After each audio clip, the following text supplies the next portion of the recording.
Oke.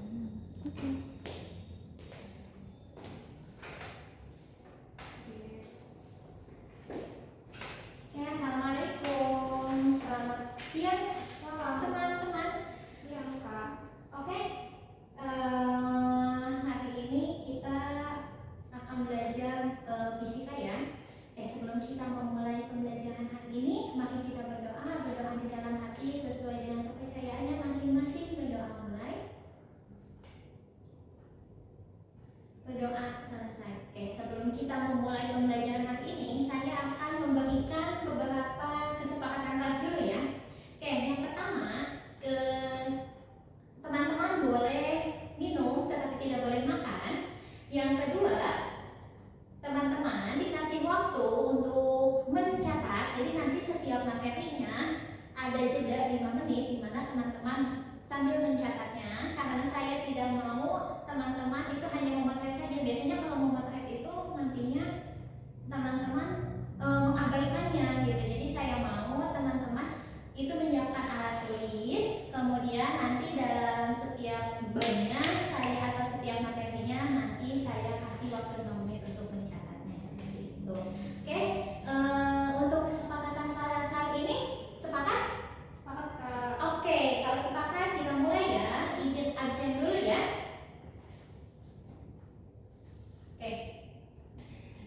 Oke, kita sudah masuk ya ke materi tentang dinamika rotasi.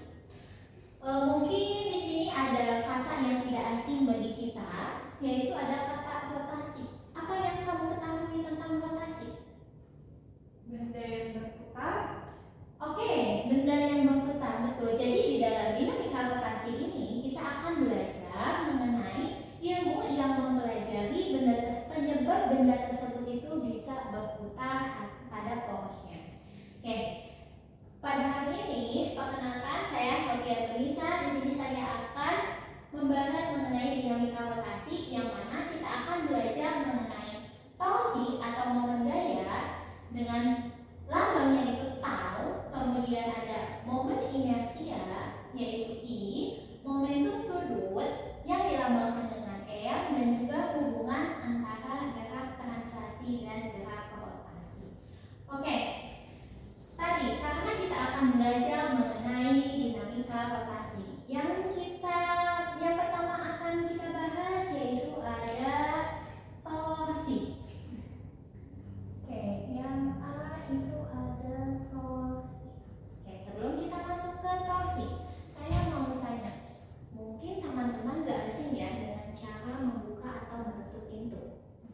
Oke, pada saat membuka dan menutup pintu, apa yang terjadi? Ada gerakan ayunan kan antara pintu pada saat kita dibuka atau ditutup. Nah, gerakan ayunan tersebut secara tidak sengaja itu tuh sudah menerapkan penerapan dari torsi. Jadi untuk di dalam tadi, untuk di pintu itu terdapat torsi, di mana apa sih definisi dari torsi itu sendiri? Torsi adalah keefektifan suatu gaya untuk bekerja pada benda yang melingkar pada porosnya. Oke, di mana kan pintu itu tidak berputar. Nah, mungkin untuk pintu itu hanya berputarnya setengah lingkaran, tidak full 360 derajat. Oke, di sini tadi porosnya itu apa? Poros di dalam pintunya itu ada engsel. Oke, jadi tadi torsi itu bisa saya tuliskan definisi dari torsi itu sendiri adalah keefektifan suatu gaya atau F, suatu gaya atau F yang bekerja pada benda melingkar atau berputar terhadap porosnya. Oke, di sini ada kata suatu gaya yang bekerja. Terus di dalam tadi pada saat kita membuka atau menutup pintu itu ada gayanya loh. Secara tidak sengaja di dalam gagang pintu yang akan kita buka itu terdapat gayanya seperti itu. Oke, adapun torsi itu sendiri, persamaannya yaitu ada tau sama dengan F dikali R. Oke, ini dibacanya tau ya. Oke, saya kasih aja seperti ini. Oke, dengan keterangannya ada tau itu torsi, satuannya Newton meter, kemudian ada F yaitu gaya, satuannya Newton, dan R adalah lengan momen, satuannya meter. Oke, kita seperti biasa kita gunakan semua persamaannya yaitu menggunakan satuan internasional. Oke, tadi jika kita bahas satu persatu di dalam kasus pintu, tadi ada gayanya itu ada gagang pintu yang diberikan oleh kita terhadap pintu tersebut sehingga pintu tersebut bisa terbuka ataupun tertutup. Kemudian ada R-nya yaitu lengan momen. Nah, lengan momennya dari mana? Momennya itu dari engsel ke mana? Ke gagang pintunya, yaitu yang dinamakan dengan lengan momen. Atau misalnya saya gambarkan seperti ini.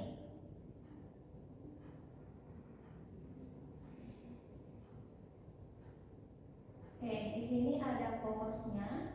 Tadi misalnya engsel, di sini ada gagangnya. Nah, ini gagang pintu F. Kemudian di sini ada lengan momennya seperti itu. Jadi dapat disimpulkan dong bahwasannya ketika lengan momennya itu lebih besar dan daya yang diberikannya juga besar, maka torsinya juga akan semakin besar. Dalam artian kalau torsinya semakin besar, benda tersebut mudah digerakkan seperti itu. Oke, ini kalau misalnya gaya yang diberikan oleh kitanya itu tegak lurus. Nah, gimana kalau misalnya gaya yang diberikan oleh kitanya itu membentuk sudut? Misalnya pada saat kita mau tahu ini enggak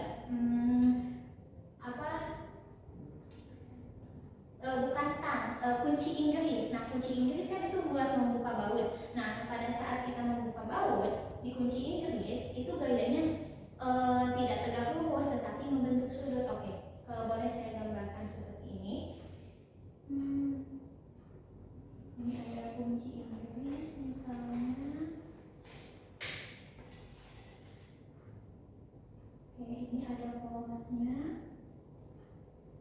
Di sini ada lengan momennya, kemudian ada gaya yang diberikan.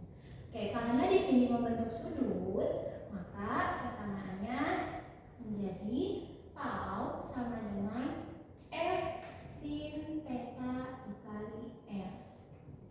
Oke, untuk keterangannya sama, taunya itu torsi, satuannya Newton meter, F-nya itu gaya, sin theta-nya itu berarti sudut yang diberikan gaya tersebut, kemudian dikali R, F-nya itu lengan momen. Oke, lanjut. Karena torsi ini masuk ke dalam satuan vektor, dia itu tidak hanya memiliki nilai tetapi juga arah. Kita sepakati saja kalau misalnya torsi tersebut searah dengan jarum jam. Misal di sini ada porosnya, ada lengan momennya, kemudian ini ada gaya yang saya berikan. Saya putar ke sebelah kanan, berarti ini searah jarum jam. Maka nilai torsinya itu positif. Sebaliknya, jika saya di sini punya poros, kemudian ada lengan momennya, kemudian ada gaya yang diberikan oleh saya berlawanan dengan arah jarum jam, maka ini berlawanan jarum jam. Maka hasil dari torsinya itu negatif. Oke, kita sepakati seperti ini. Oke, gimana kalau misalnya ada kasus contoh soal, misalnya ada soal nih, saya kasih soal. Ada soal.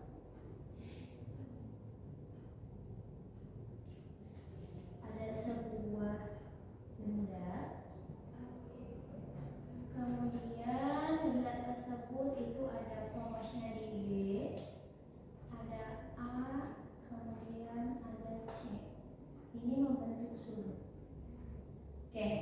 Misal di sini ada sebuah benda, diabaikan masanya.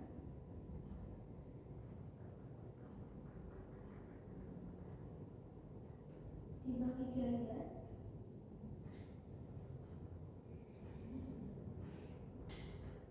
Masing-masingnya itu masing-masing FA, FB, dan FC sebesar berapa ya?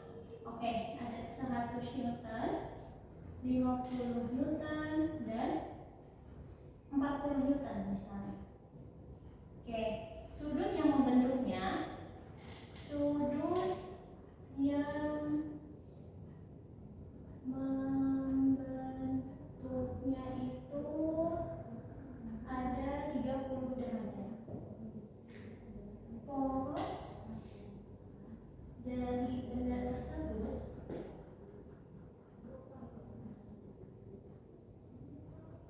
ada di titik B.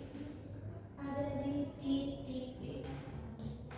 Oke, kita kasih di sini ada lengan momennya dari A ke B itu 4 cm, dari B ke C itu ada 4 cm juga. Nah, yang ditanyakan berapa besar total torsinya? Berapa besar total torsinya? Oke, seperti biasa kalau di fisika itu kita harus kumpulkan semua informasi penting yang ada dalam soal. Oke, yang diketahuinya dulu. Yang diketahuinya masanya diabaikan, berarti di sini ada gaya masing-masingnya. Ada FA-nya itu 100 Newton, kemudian ada FB-nya itu 50 Newton, dan FC-nya itu 40 Newton. Oke, kemudian sudutnya berapa yang dibalikannya? 30 derajat. Oke, kemudian ada lengan momennya. Lihat di sini lengan momen dari A ke B berapa? Oke, betul. Lihat di sini 4 cm. Berarti kita ubah dong dari 4 cm ke meter. Hasilnya 0,04 meter. Oke, ada MB-nya. Karena MB di sini berfungsi sebagai poros, maka lengan momennya itu sama dengan 0. Kemudian ada LC ya. Dari B ke C berapa lengan momennya? 4 cm. Nanti kita ubah dong menjadi meter, 0,04 meter. Ada lagi informasi? Oke, sudah tidak ada, maka yang ditanyakannya itu tau total atau torsi total. Kita jawab. Oke, kita uraikan dulu ada torsi apa saja. Di sini ada torsi A sama dengan FA dikali RA. FA-nya berapa? 100 Newton dikali RA-nya berapa?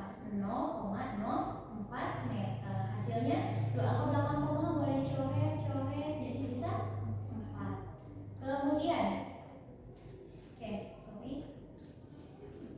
ada 100 Newton dikali 0,04 meter. Hasilnya 4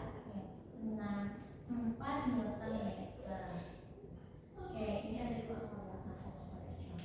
Kemudian di sini ada apa lagi? Ada tau B. Lihat di sini tau B-nya ada FB dikali FB. Karena B ini ada di poros atau di pusatnya, maka di sini FB-nya berapa di soal? 50 Newton dikali 0 sama dengan 0. Kemudian satu lagi di sini ada tau C. Oke, tau C-nya berarti ada FC dikali RC sama dengan FC-nya berapa? 40 Newton dikali FC-nya berapa? 0,04. Oke, ada satu angka belakang koma, berarti 4 kali 0,4 jadi berapa? 0,16, betul. Newton meter. Oke, karena di sini yang ditanyakannya berapa sih torsi totalnya, maka di sini ada torsi total sama dengan jumlahkan semua torsinya. Ada tau A ditambah tau B ditambah tau C, maka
misalnya tanaman lain? Oke, tanaman lain yang kecil mungkin ya. Oke, apa yang terjadi? Pastinya daun dan buahnya jatuh ya? Oke, pada saat tadi kita menggoyangkan pohon atau tumbuhan atau tanaman lain, itu dalam selang waktu beberapa detik, daun dan juga buah dia itu tetap diam, tetapi dalam selang waktu beberapa detik lagi mereka itu terpisah antara dahan dengan buah dan juga daunnya. Kenapa hal itu bisa terjadi dalam selang waktu beberapa detik? Nah, si daun dan juga buah itu dia mempertahankan posisinya supaya tidak jatuh. Nah, mempertahankan posisi itulah yang disebut dengan inersia. Begitu. Jadi inersia itu apa? Oke, saya tulis aja ya di sini. Oke, kalau inersia itu kecenderungan suatu benda untuk mempertahankan posisinya. Mempertahankan posisinya. Posisinya seperti apa? Yaitu bebas, mau posisinya itu dalam keadaan diam maupun bergerak, begitu. Maupun bergerak. Oke, kalau tentang inersia itu biasanya berkaitan dengan gerak translasi. Masih ingat gerak translasi? Atau masih lupa? Oke, gerak translasi itu gerak yang dimana dia itu bergerak lurus. Atau kita pernah bahas di dinamika gerak. Oke, apa sih hubungannya dengan momen inersia? Kalau momen inersia berarti kecenderungan suatu benda untuk mempertahankan posisinya dalam keadaan bergerak, atau bergeraknya bergerak seperti apa? Bergeraknya yaitu bergerak melingkar atau berotasi. Jadi kalau inersia itu adanya di gerak translasi, gerak lurus, tetapi kalau momen inersia berarti itu geraknya di dalam gerak rotasi atau melingkar, begitu. Melingkar. Oke, seperti itu. Oke, kalau dalam fisika ada persamaannya dong mengenai momen inersia. Ada persamaan. Persamaannya itu ada I sama dengan mR kuadrat. Oke. Dengan keterangannya ada M-nya itu massa, satuannya itu benar-benar kan satuan internasional itu kilogram, ada R-nya itu adalah jarak. Kalau jarak itu dipakainya di dalam partikel, bisa aja kita menggunakan jari-jari. Kalau jari-jari berarti itu di dalam bulat atau benda yang melingkar. Oke, satu lagi berarti kalau ini itu ada inersia atau momen inersia. Satuannya berarti kilogram meter persegi. Oke, di dalam inersia ini, jadi inersia itu kecenderungan suatu benda untuk mempertahankan posisinya. Gini aja, kalau misalnya kita tahu bola pejal, kalau bola pejal, oke, saya bagikan ya. Jadi setiap inersia itu memiliki, setiap benda itu memiliki inersianya yang berbeda-beda. Oke, itu harus hafal, Pak. Tidak perlu dihafal. Biasanya kalau misalnya di soal itu suka ada I-nya itu bola pejal, jadi ini udah ada ditulis biasanya. Tapi ada beberapa yang sering digunakan di dalam soal, itu ada silinder pejal, kemudian ada bola pejal, ada bola enggak. Nah, biasanya itu yang sering digunakan. Begitu. Oke, bisa lihat di sini. Sini ada beberapa persamaan persamaan inersia pada benda. Oke, lihat di sini dari nomor 1 sampai 9 itu berbeda ya semua inersianya. Kecenderungan berarti kecenderungan benda untuk mempertahankan posisinya juga berbeda-beda. Misalnya nih, kita lihat pada bola pejal inersianya 2/5 mR kuadrat. Kalau misalnya bola tipis berongga, tahu bola tipis berongga enggak? Kalau bola tipis berongga itu yang tengahnya kosong, kayak bola voli. Bola voli kan tengahnya kosong. Kalau bola kecil berarti itu ada isinya di dalamnya, begitu. Kemudian bola tipis berongga itu banyak, seperti bola pingpong kan tengahnya kosong. Nah itu dinamakan dengan bola tipis berongga, seperti itu. Oke, kita lihat persamaannya di sini. Kalau bola kejar inersianya itu 2/5. Kalau bola tipis berongga itu persamaan inersianya berapa? 2/3. Nah bisa kita lihat dong bahwasanya mana sih benda yang bisa mempertahankan posisinya untuk bergerak, mana yang tidak. Oke, kalau bola kejar 2/5 sama 2/3 lebih besar yang mana?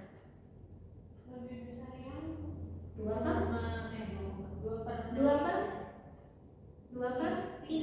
Oke, berarti untuk bola tipis berongga itu lebih susah dia itu untuk diamnya. Misalnya nih, kita bandingkan ada bola kejar, ada bola berongga. Kita gerakan. Nah, yang susah diamnya itu otomatis ya tadi bola tipis berongga, begitu. Itu cara membedakannya seperti itu. karena dia lebih enteng. Ya betul. Yang pertama mungkin dari masanya juga kan. Kalau bola kejar ada isi dalamannya, tapi kalau bola berongga itu kosong, begitu. Itu yang dinamakan dengan inersia itu. Kalau kayak cincin itu apa Kak? Kalau cincin itu silinder tipis berongga. Oh, silinder. Betul, silinder tipis berongga, betul, begitu.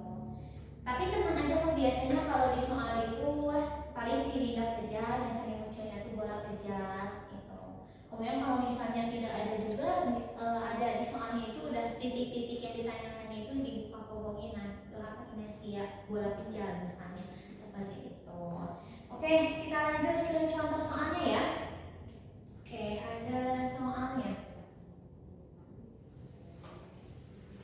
Oke, ada soal.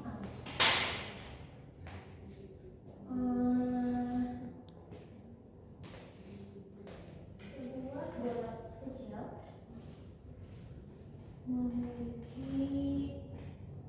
memiliki masanya itu 10 kg dan jari-jarinya jari-jarinya 100 cm. Berapa besar inersia yang dialami bola tersebut? Oke, seperti biasa kalau dalam ujian fisika itu yang diketahuinya dulu kita kumpulkan ada apa saja sih informasinya? Oke, yang diketahuinya ada betul ada masanya itu 10 kg. Kemudian ada jari-jari. Lihat jari-jarinya berapa? 100 cm. Nah, kita ubah ke satuan internasional atau SI berapa?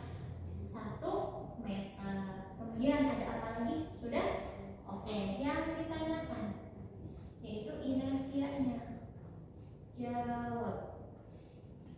Oke, berarti lihat di sana di kertas yang sudah saya bagikan. Ini kan berupa apa? Bola kejar. Kalau bola kejar inersianya berapa? 2/5. Maka kita gunakan inersianya 2/5 mr kuadrat. Maka I sama dengan ini persamaannya 2/5.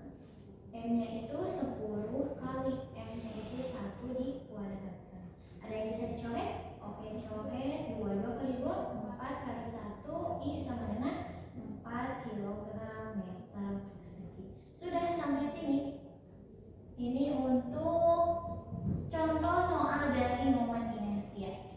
Sampai sini ada yang ingin ditanyakan mengenai momen inersia? Tidak ada? Kalau ini Kak, aku mau tanya. Ini kan so far masanya udah dikasih tahu langsung ya sama Kak Sofi. Kalau nanti ada nggak soal yang masanya tuh belum dikasih tahu, jadi kayak kita tuh harus ngitung Masa? gitu. Kalau masa, tapi yang ditanyakannya masa atau inersianya? Inersianya. Bisa dari beberapa pengalaman saya gitu ya, kalau mengerjakan soal itu masanya biasanya sudah ada Kak. Begitu, masa si benda itu. Karena kan kita juga gak bisa menentukan ini berapa sih besar masanya kecuali dari masa jenisnya. Kalau masa jenis kan bisa misalnya kalau massa jenis kan bisa dicarinya lewat massa juga bisa, volume bisa. Nah ini karena massa itu berdiri sendiri kan, gitu. Berarti kalau tadi nih kan Kak Sofi bilang ada massa jenis gitu ya. Iya. Kalau misalkan yang dikasih tahu dari massa jenis kan kita bisa tahu massa. Iya betul. Nah, Asal diketahui volumenya. Nah berarti bisa aja ya ada soal yang dikasih tahunya tuh kayak volume benda Sama sekian dengan massa jenis sekian. Iya. Bedanya cuma inersianya. Iya. Ya. Berarti nyari Kita massanya pakai menyangka sih massa jenis. iya, yang kesamaan apa sama dengan entropy. Gitu. Oke. Itu sampai sini ada yang ingin ditanyakan lagi? Cukup? Cukup? Oke, saya kasih waktu 5 menit untuk menulis materi ini.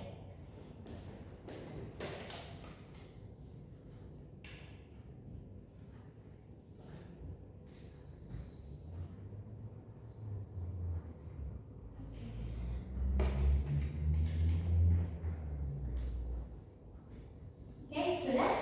Oke, boleh saya hapus ya.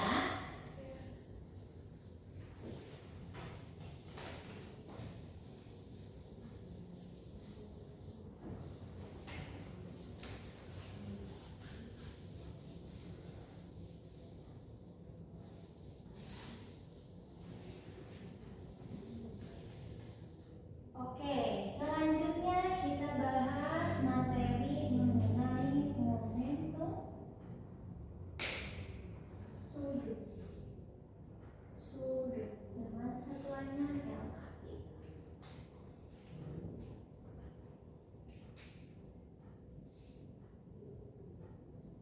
Oke, sebelum saya membahas mengenai momentum sudut, kakak pernah lihat orang kena kebalik? Pernah. Oke, biasanya gerakannya itu gerak seperti apa? Salah satunya gerakannya memutar. Oke, pada saat memutar posisi tangan balik itu beda-beda ya. Ada yang dihentangkan, ada yang ini ditepukkan ke dada. Nah, kenapa sih penari balet itu bisa menerapkan itu ya? Kok bisa gitu? Nah, kita akan membahas mengenai momentum sudut. Secara tidak sengaja, tadi si penari balet sudah mengimplementasikan momentum sudut begitu.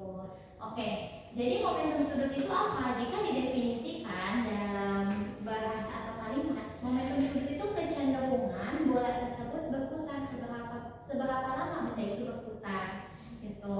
Oke, di sini ada persamaannya untuk persamaan momentum sudut. Oke, saya tulis dulu saja ya definisinya. Aku lupa. Momentum sudut atau L adalah seberapa besar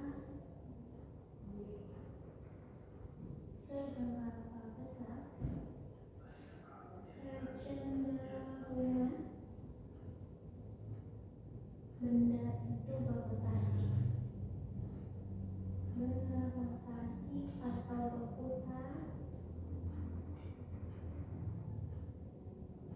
terhadap porosnya. Oke, jika kita implementasikan tadi dalam penari balet. Oke, tadi kan berotasi atau berputar si penari balet tersebut. Terus porosnya di mana dong? Poros si penari balet itu ada di dalam tubuhnya, itu di tubuhnya. Oke, di dalam fisika ada persamaannya juga untuk momentum sudut. Ada persamaannya.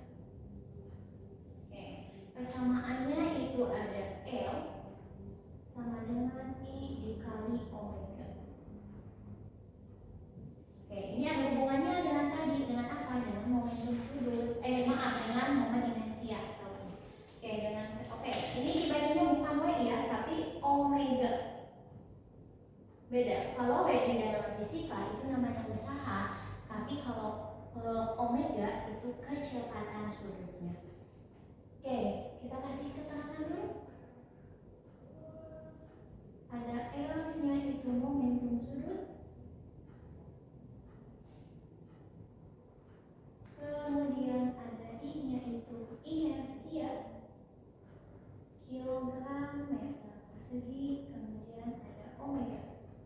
Omega-nya itu kecepatan sudut.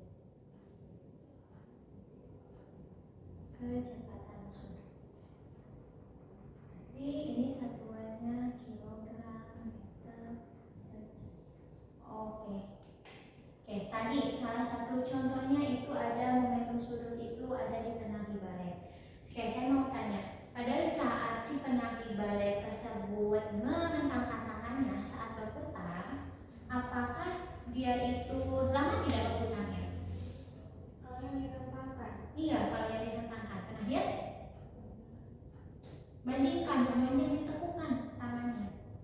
Lebih lama yang di depan kan mungkin.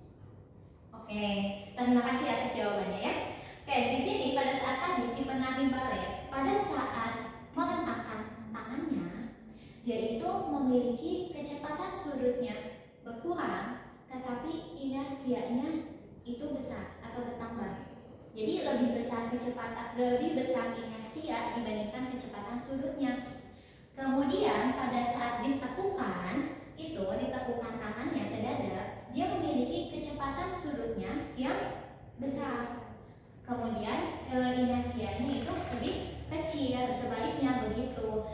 Oke, gini aja pada saat si penari balet berputar dengan bertekuk ya, sama dihentangkan, itu kan kecepatan sudutnya dia itu lebih cepat berputarnya pada saat ditekukan begitu. Itu tadi mengenai momentum sudut seperti itu. Oke, mengenai tadi penari balet, coba ada yang ditanyakan tidak?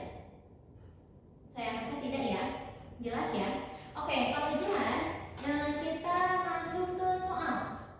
Coba kita masuk ke soal. Oke, kita masuk ke soal. Di dalam soal momentum sudut. Oke, kan tadi kita udah bahas mengenai momen inersia ya, ada banyak jenis bendanya. Kita terapkan dalam momentum sudut. Oke, misalnya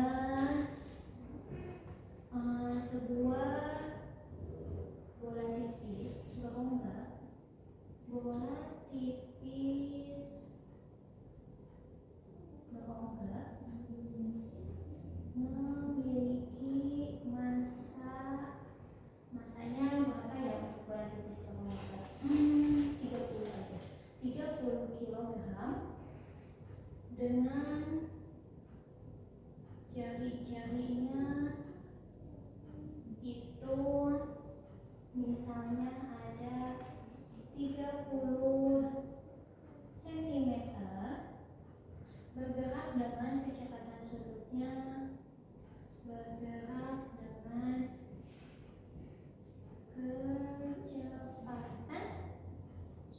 itu berapa ya kira-kira? 10 aja deh, 10 radian per second. Yang ditanyakan berapa besar momentum sudutnya.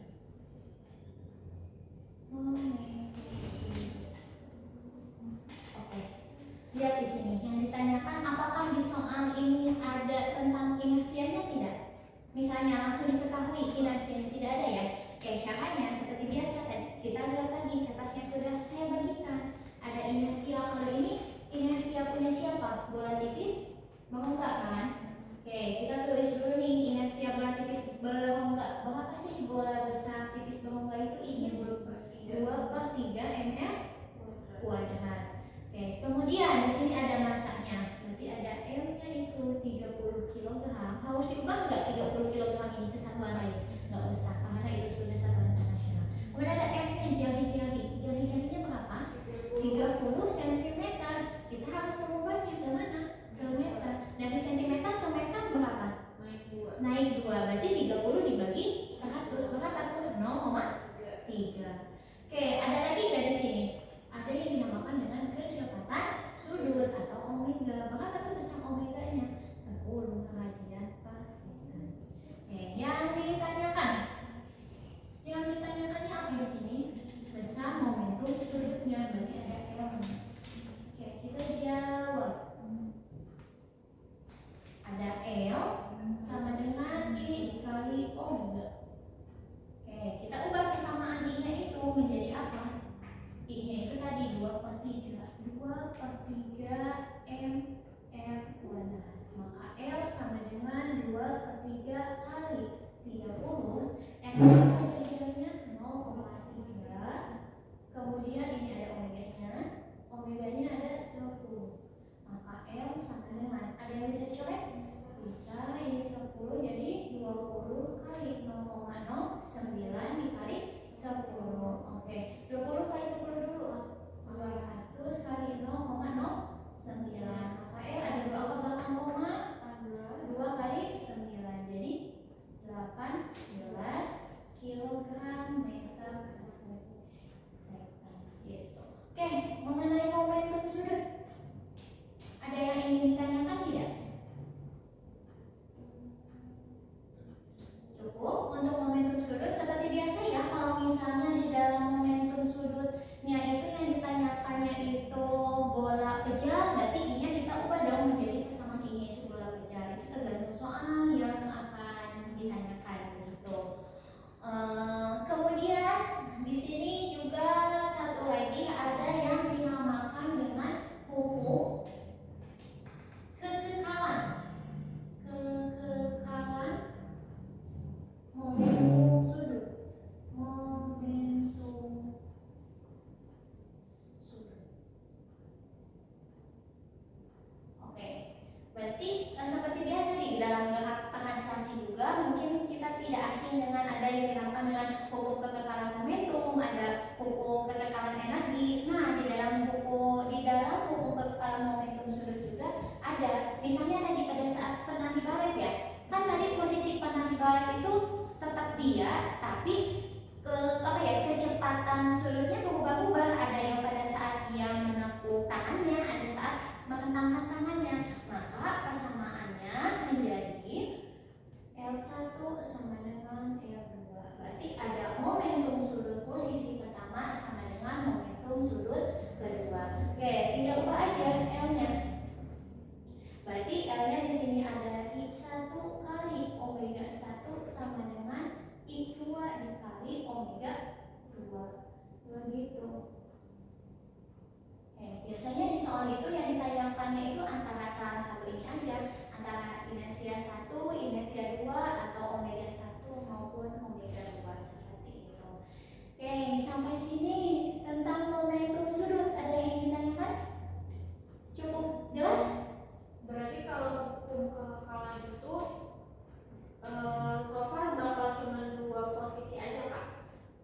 Biasanya perbandingannya itu 2 posisi, atau misalnya kalau ada 3, berarti kita belajar karena ini momentum sudut kan ada di dalam, kalau kita review kembali ada di dalam gerak melingkar tuh.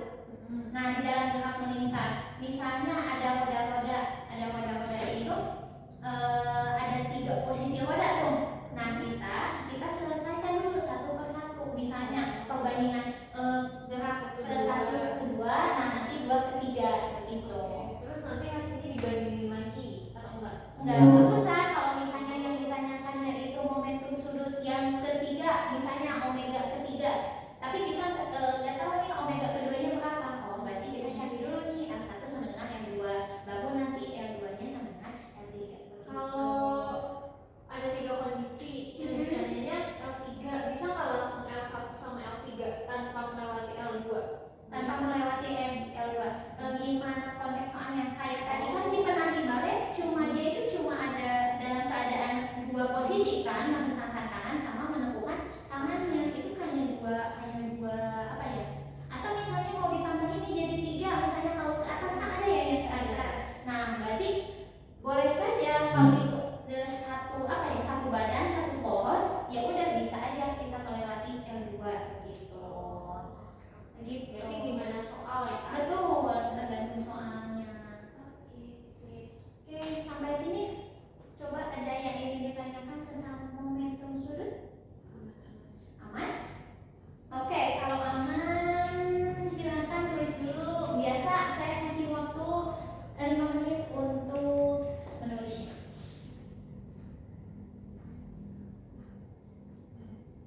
Ini saya kasih ini ya, ini jangan salah sebut. Jadi W ini omega, soalnya berbeda W dengan omega. Gitu. Biasanya kalian sering keliru antara W dengan omega. Oke, sudah boleh saya hapus? Boleh. Oke.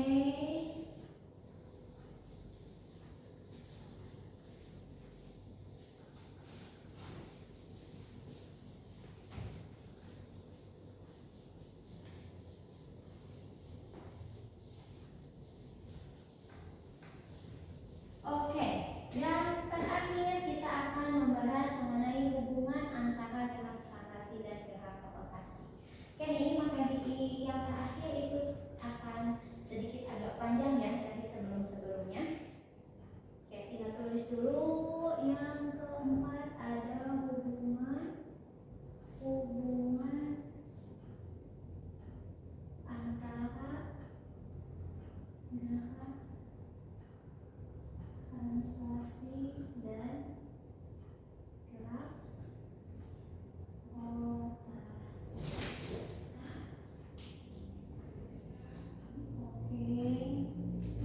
Oke, sebelumnya saya mau bertanya, apa sih bedanya antara gerak translasi dan gerak rotasi? Masih ingat gak? Tadi sudah saya singgung di awal. Kalau translasi buat garis lurus. Oke, gerak lurus ya. Nah iya, gerak lurus. Kalau rotasi buat gerak melingkar. Betul, ada gerak lurus. Kalau gerak rotasi itu melingkar. Untuk gerak melingkar. Oke, coba saya kasih ini ya. Saya punya bola. Bola tersebut saya gerakan nih ke lantai. Apa yang terjadi? Pastinya bolanya menggelinding dong, bergerak. Oke, pada saat tadi benda itu bergerak, ada yang dinamakan dengan energi kinetik. Pada dengan energi kinetik? Energi yang dipengaruhi oleh apa? Kecepatan. Oke, di dalam gerak translasi itu ada yang dinamakan dengan tadi gerak, ada yang dinamakan dengan energi kinetik. Namanya energi kinetik translasi. Dimana udah kita ketahui bahwa untuk energi kinetik translasi itu memiliki persamaannya EK sama dengan setengah mv kuadrat. Oke. Kemudian kan tadi itu si bola tersebut pastinya berputar kan pada saat menggelinding itu. Nah, pada saat menggelinding atau berputar itu benda tadi atau bola tersebut juga dia memiliki energi kinetik rotasi. Jadi di dalam satu kejadian itu terdapat dua energi kinetik. Yang pertama ada energi kinetik translasi, yang kedua ada energi kinetik rotasi. Oke, kita tulis berarti ada EK rot. Oke, kalau saya tulisnya ini EK tran, ini EK rot, berarti EK rotasi. Persamaannya masih sama, setengah M-nya itu ubah menjadi inersia, T-nya itu karena di sini kecepatannya translasi, kita ubah menjadi kecepatan sudut. Masih omega itu. Oke, I-nya seperti biasa, ingat kita lihat tadi di kertas yang sudah saya bagikan. Oke, mengenai hubungan antara gerak translasi dan gerak rotasi bisa dipahami dulu sampai sini? Bisa? Aman. Oke, kalau aman coba kita aplikasikan dalam soal ya. Biasanya kalau dalam soal kalian suka jadi bingung nih. Oke. Saya tulis dulu soalnya. Oke, saya kasih dulu keterangan aja. Keterangan. Energi kinetik translasi. Berarti ini ada energi kinetik translasi, satuannya joule. Kemudian ada M-nya itu massa benda. Kemudian ada V-nya itu kecepatan, satuannya meter pascal. Kemudian ada EK rotasi, berarti ini ada energi kinetik rotasi, satuannya joule juga. Kemudian ada I-nya itu inersia, satuannya kilogram meter persegi. Kemudian ada omega, kecepatan sudut, satuannya radian per second. Oke, saya kasih contoh soalnya.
dengan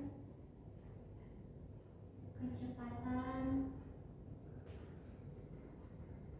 sudutnya itu sebesar 10 radian aja, 10 radian per second. Tentukan A-nya itu ada momentum sudutnya, momentum sudut, yang B itu energi kinetik rotasi, yang C-nya itu energi kinetik totalnya, energi totalnya, energi total. Jika kecepatan sudut, jika kecepatannya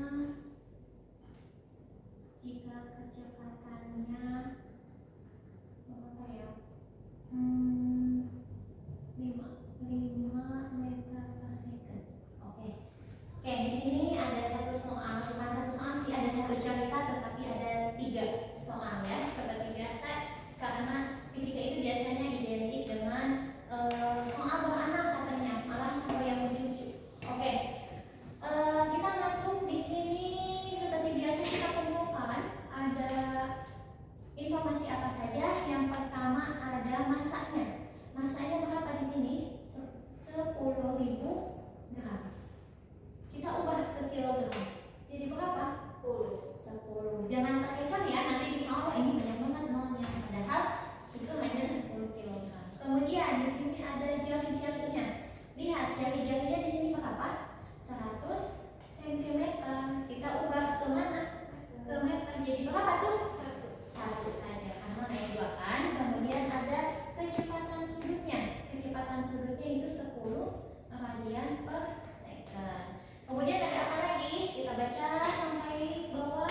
Oke, ada kecepatannya nih. Kecepatan linearnya berapa? 5 meter per second. Di sini lihat, di sini ada yang dinamakan dengan silinder pejar. Berarti kita gunakan I-nya itu I-nya siapa? Silinder pejar. Berapa tuh kalau silinder pejar? Setengah R kuadrat. Oke, yang ditanyakan yang pertama A-nya momentum sudut, berarti L yang ditanyakan. Kemudian ada energi kinetik rotasi, kemudian ada energi kinetik totalnya. Oke, kita jawab satu persatu. Tadi untuk momentum sudut persamaannya apa?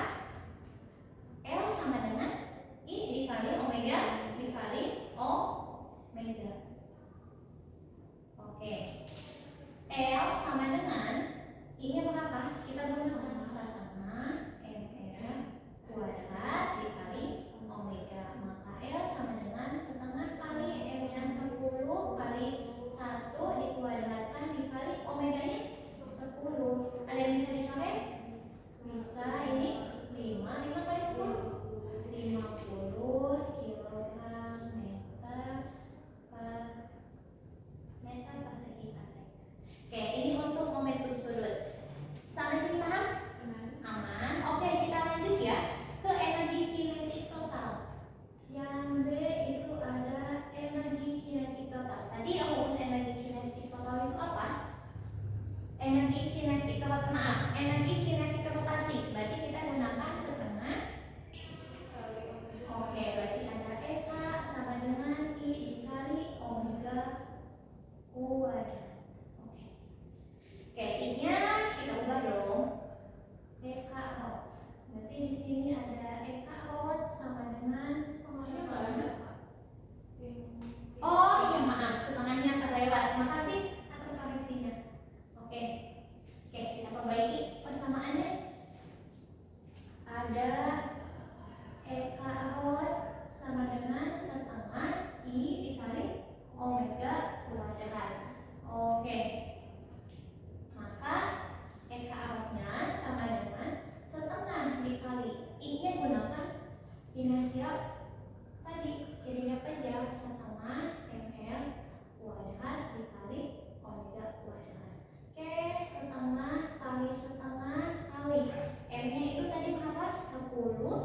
kali F-nya 1 kali omeganya itu omeganya tadi kecepatan sunainya berapa? 10.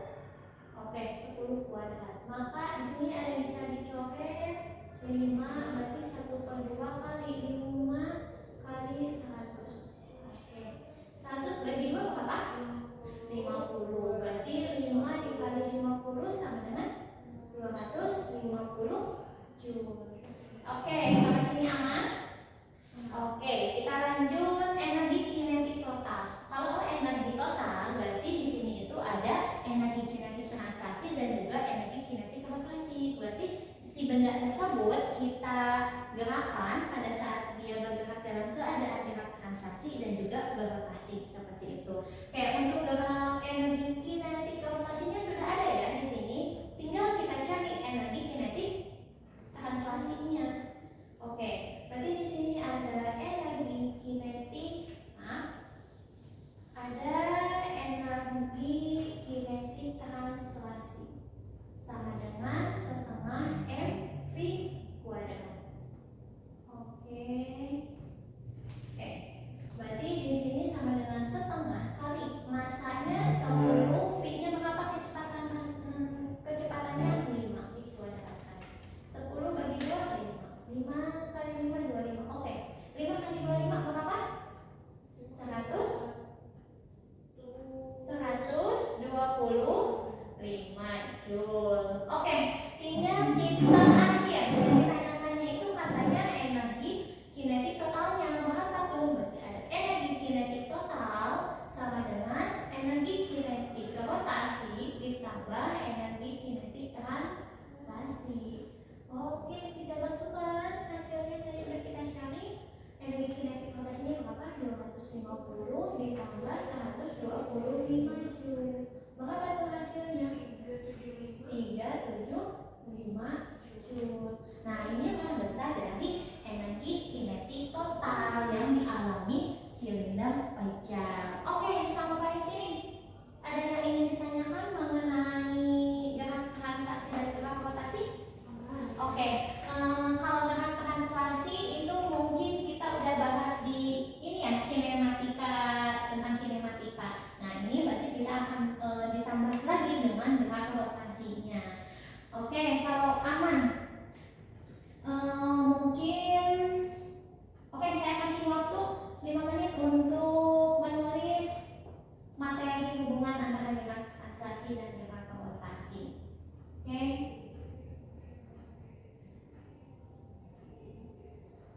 Oke, aman? Aman. Oke, kalau aman, kita masih ada waktu nih sampai jam 1. Saya kasih waktu 20 menit untuk mengerjakan. Di sini ada 4 buah soal, tetapi kakak bisa mengisinya itu dari 1 sampai 3 dulu.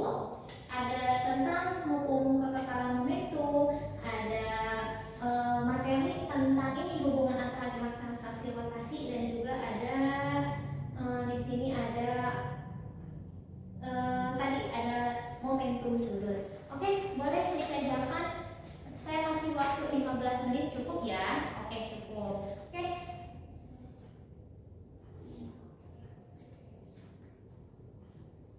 Boleh saya hapus ini? Boleh. Oke, coba baca dulu soalnya. Kalau tidak ada yang ingin ditanyakan, bisa lanjut untuk mengerjakan.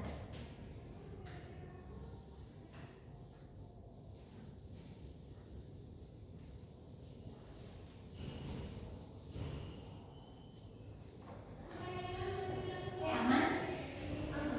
Oke, aman. Oke, kalau aman silahkan kerjakan. Saya kasih waktu 15 menit ya.